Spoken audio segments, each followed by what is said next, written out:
이 땅을 살아가는 것이 녹록지 않죠. 힘들 때가 참 많이 있습니다.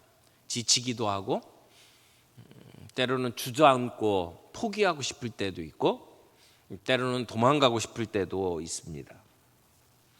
우리 주변에서 일어나는 일들을 보면서 겁에 질리기도 하고 그리고 걱정스럽기도 하고 그래서 한숨이 나오고 힘든 비명을 지를 때가 있습니다. 우리가 하나님 앞에 나올 때 우리의 마음이 무겁고 답답하고 도무지 기도도 할 수 없을 만큼의 그러한 힘든 시간들을 경험을 할 때가 있습니다. 그렇게 힘들게 무겁게 하나님의 앞으로 나온 한 사람이 있어요. 오늘 우리 시편을 보는데 91편이에요. 여기에는 이 시를 노래하는 시인이 있고 나라고 표현해요. 그리고 정말 무겁고 힘든 마음으로 포기하고 싶은 마음으로 하나님 앞에 나온 너가 있어요. 그리고 여기서 그라고 표현하는 것은 하나님을 얘기해요. 하나님이 계셔요.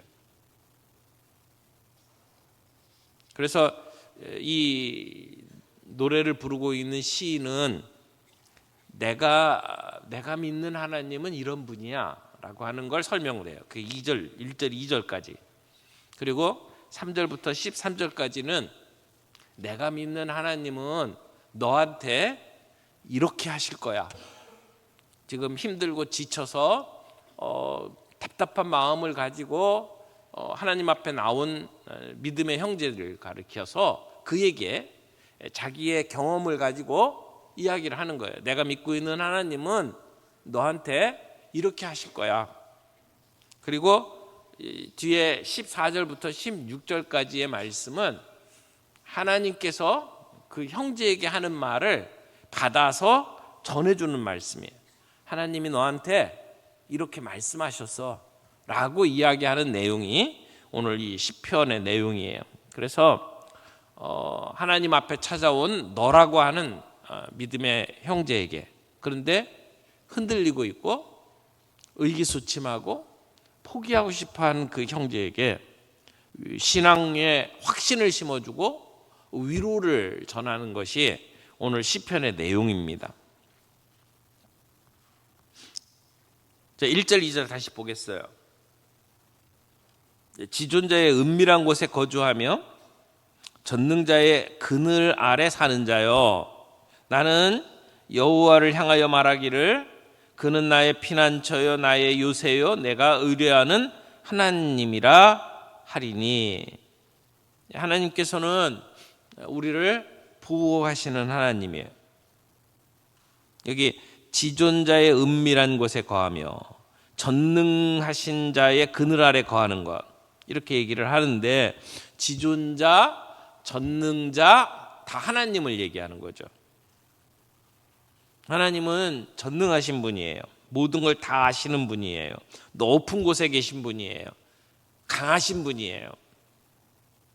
그래서 우리의 삶 속에 우리를 흔드는 마귀의 그 세력, 마귀를 물리치실 수 있다. 마귀가 우리들의 삶 속에 우리를 힘들고 어려운 지경으로 몰아갈 때도 하나님은 우리를 보호하실 수가 있다. 그런 이야기를 1절에서 하고 있는 거죠.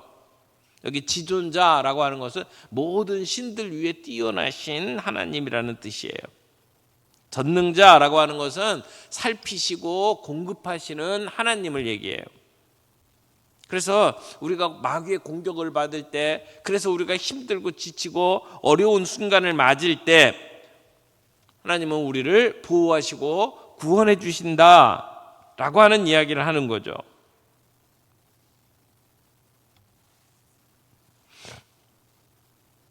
여기 보면 지존자의 은밀한 곳, 그 다음에 전능자의 그늘이라고 표현을 했어요. 그늘 그러면 생각나는 사건이 광야 사건이죠. 광야를 걸어올 때에 그 뜨거운 태양빛을 피해서 그들을 보호하시려고 하나님께서 구름 기둥으로 함께 하셨습니다.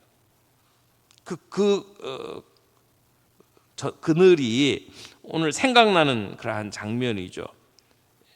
전능자의 그늘 아래 있으면 보호받을 수 있어요. 근데 우리는 하나님의 그늘이 아니라 세상이 우리에게 보여주는 그늘을 의지할 때가 많이 있죠. 요나는 뜨거운 태양빛을 피하기 위해서 박넝쿨 그늘 아래 자기의 몸을 맡겼습니다. 근데 잠시 있다 없어지는 거잖아요. 벌레가 그 나무를 갉아먹으니까 바로 시들어 버렸어요. 지치고 힘든 몸을 가지고 로뎀 나무 아래 자기의 몸을 의지했던 선지자 엘리야도 있죠. 로뎀 나무가 아주 큰 나무가 아니에요. 그냥 이만한 숲을 그 밑에 웅크리고 앉아가지고, 그래서 내가 할 거 다 했고 나는 힘들고 지쳐서 이젠 죽을 수밖에 없습니다라고 이야기했던 엘리야의 모습을 생각이 나도록 만드는 것이 이 그늘이라고 보여집니다. 근데 지금 이 시인은 하나님을 지존자, 전능자라고 이야기하고, 그 지존자의 그늘 아래, 그분의 은밀한 곳에 우리가 내 인생을 맡기면 하나님은 우리를 지키시고 보호해 주신다는 거예요. 벌레가 갉아먹으면 잠시 있다 시들어지는 이 세상의 그늘이 아니라 전능하신 하나님, 능력의 하나님, 모든 신보다 뛰어나신 그 하나님의 보호하심 속에 우리가 살아간다면 그 그늘은 정말 큰 그늘일 거예요. 그 그늘은 참 시원한 그늘일 거예요. 그 그늘은 안전한 그늘이 되는 거죠. 그래서 이 시인은 그 불안한 마음을 가지고 하나님 앞에 나온 형제에게 자기의 신앙을 간증합니다. 아주 짧은 간증이에요. 2절 보세요. 나는 여호와를 향하여 말하기를 그는 나의 피난처요 나의 요새요 내가 의뢰하는 하나님이라 하리니. 세상 어디에도 피할 곳이 없어요. 세상 그 누구도 의지할 수가 없어요. 지금까지 내가 인생을 살면서 많이 피해받고 수도 없이 사람들을 의지했지만 그 끝은 너무 허망했어요. 시인은 그 사실을 너무나도 잘 아는 겁니다. 자기의 인생의 경험을 통해서 그 사실을 깨닫고, 그리고 담대하게 확신을 가지고 이렇게 고백을 하는 거예요. 하나님밖에 없습니다. 하나님밖에 없습니다. 오직 하나님만이 나의 피난처입니다. 하나님만이 나의 요새입니다. 하나님만이 내가 의뢰할 수 있는 분입니다 라고 고백을 하는 거예요. 그러면서 그 불안해하는 너에게, 형제에게 이렇게 얘기를 하는 거예요. 너 왜 이렇게 죽을 상이냐? 너 그런 표정 짓고 있냐? 힘내. 우리에게 하나님이 있잖아. 하나님이 우리의 피난처고 하나님이 우리의 요새시고 하나님이 우리의 의지할 분이야 라고 지금 이야기를 하는 거예요. 지금 이 시인은 하나님을 멀리 계신 분으로 얘기하는 게 아니에요. 내 인생 속에 그늘이 되어주시는 하나님. 그래서 순간순간마다 나와 함께 하시는 그 하나님을 체험하고 그 은혜를 깨달아서 알고 그 은혜를 누리면서 살아가고 있어요. 그래서 그 형제에게 내 삶을 간증하는 거예요.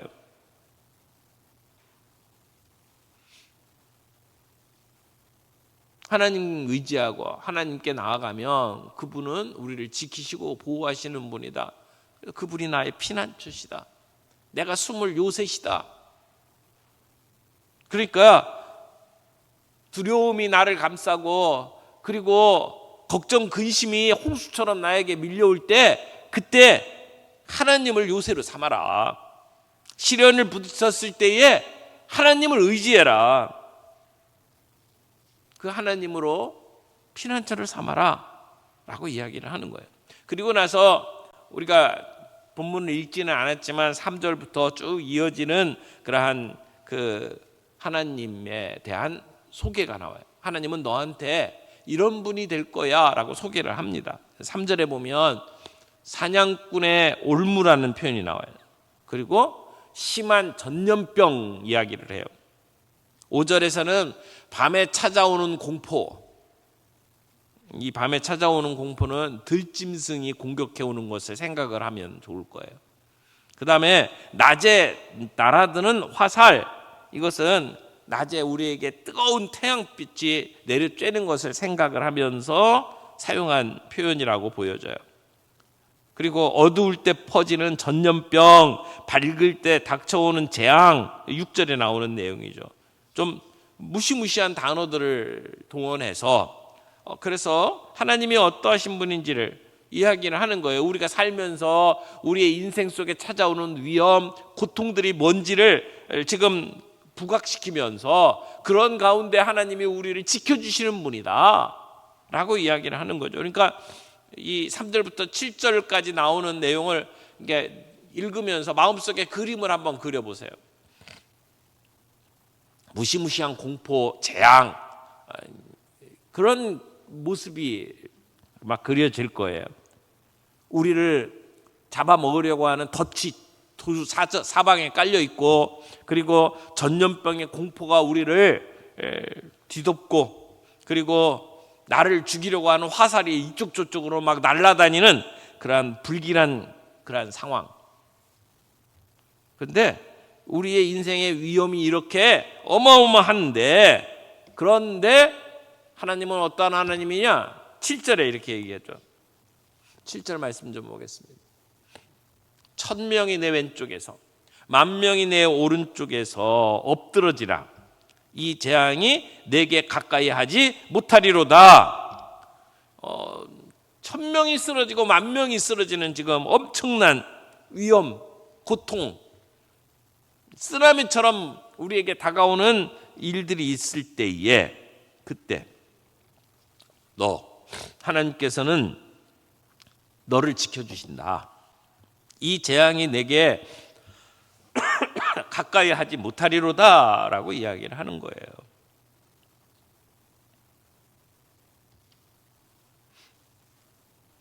그래서 9절 말씀 보겠습니다. 9절 10절. 내가 말하기를 여호와는 나의 피난처시라 하고 지존자를 너의 거처로 삼았으므로 화가 내게 미치지 못하며 재앙이 내 장막에 가까이 오지 못하리니. 그러면서 이제 얘기하는 거예요. 너는 하나님을 너의 피난처로 삼았잖아. 너는 하나님을 요새로 의뢰하는 분으로 삼았잖아. 그러니까 너에게는 결탄코 화가 미치지 못할 거야. 하나님께서 너를 그 날개 깃으로 너를 덮으실 거야. 너 안전할 거야. 그렇게 너무 걱정하지 않아도 돼 라고 이야기를 하는 거죠. 자, 14절 말씀 보겠습니다. 14절 다 같이 읽어요. 시작. 하나님이 이르시되 그가 나를 사랑한즉 내가 그를 건지리라. 그가 내 이름을 안즉 내가 그를 높이리라. 여기 이제는 하나님이 말씀하시는 거예요. 그 대화를 이렇게 지켜보고 계시던 하나님이 말씀하시는 것을 이 시인이 지금 전달하는 거예요. 하나님께서 뭐라고 말씀하셨어요? 그가 나를 사랑한즉 내가 그를 건져주겠다. 그가 내 이름을 알고 있으니까 내가 그를 높여주겠다.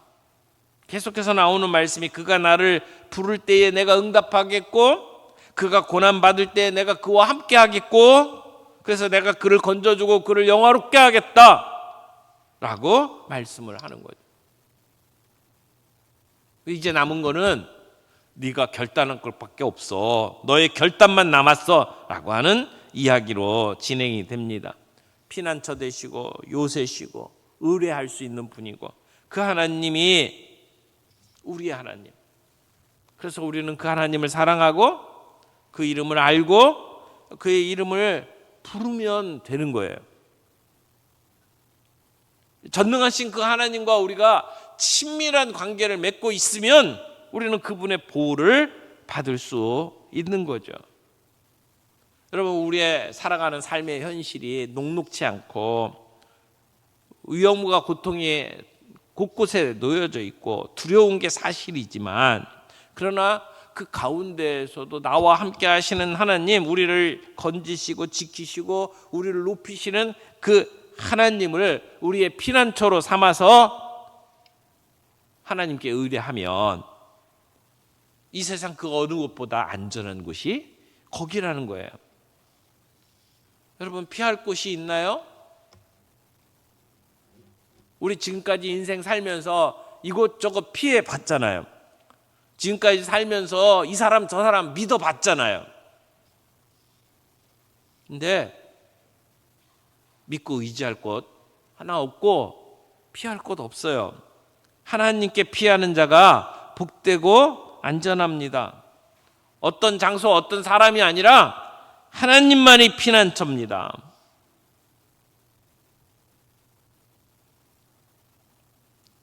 여러분, 마틴 루터 잘 아시죠?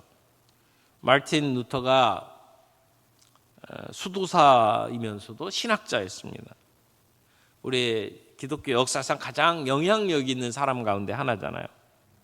그분이 로마서를 가지고 우리가 구원을 받는 것은 은혜로 받는 거다라고 주장하면서 우리 개신교가 탄생을 하게 되는 겁니다.